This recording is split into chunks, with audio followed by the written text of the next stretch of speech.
Avant-propos.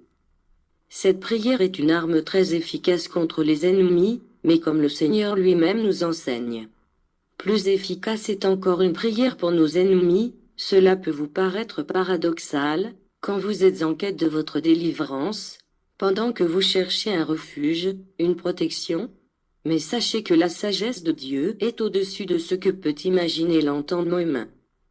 Prier pour ses ennemis est une arme contre ceux qui vous persécutent parce que votre prière, si elle est dite avec dévotion et une grande foi, jette un éclat de lumière qui éblouit vos persécuteurs et les déroute. Cette lumière peut même les illuminer et les transformer. Votre prière devient alors un char d'assaut qui ne fait du mal à personne, mais plutôt du bien.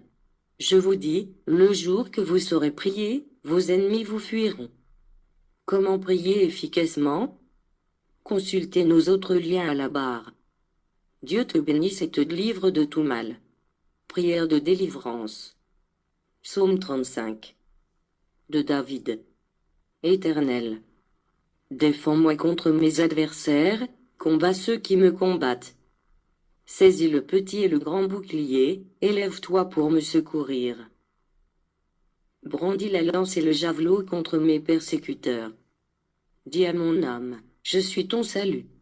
Qu'ils soient honteux et confus, ceux qui en veulent à ma vie. Qu'ils reculent et rougissent, ceux qui méditent ma perte. Qu'ils soient comme la balle emportée par le vent, et que l'ange de l'Éternel les chasse. Que leur route soit ténébreuse et glissante, et que l'ange de l'Éternel les poursuive. Car sans cause ils m'ont tendu leur filet sur une fosse, sans cause ils l'ont creusé pour m'ôter la vie. Que la ruine les atteigne à l'improviste, qu'ils soient pris dans le filet qu'ils ont tendu, qu'ils y tombent et périssent. Et mon âme aura de la joie en l'Éternel, de l'allégresse en son salut. Tous mes os diront, Éternel. Qui peut, comme toi, délivrer le malheureux d'un plus fort que lui, le malheureux et le pauvre de celui qui le dépouille? De faux témoins se lèvent, ils m'interrogent sur ce que j'ignore. Ils me rendent le mal pour le bien, mon âme est dans l'abandon. Et moi, quand ils étaient malades, je revêtais un sac, j'humiliais mon âme par le jeûne, je priais, la tête penchée sur mon sein. Comme pour un ami, pour un frère, je me traînais lentement, comme pour le deuil d'une mère, je me courbais avec tristesse. Puis, quand je chancelle, ils se réjouissent et s'assemblent, ils s'assemblent à mon insu pour m'outrager, ils me déchirent sans relâche. Avec les impies, les parasites moqueurs, ils grincent des dents contre moi. Seigneur, jusqu'à quand le verras-tu? Protège mon âme contre leurs embûches, ma vie contre les lionceaux. Je te louerai dans la grande assemblée, je te célébrerai au milieu d'un peuple nombreux. Que ceux qui sont à tort mes ennemis ne se réjouissent pas à mon sujet, que ceux qui me haïssent sans cause ne m'insultent pas du regard.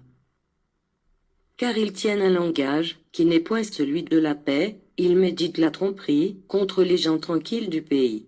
Ils ouvrent contre moi leur bouche, ils disent « Ah, ah !» Nos yeux regardent. Éternel, tu le vois.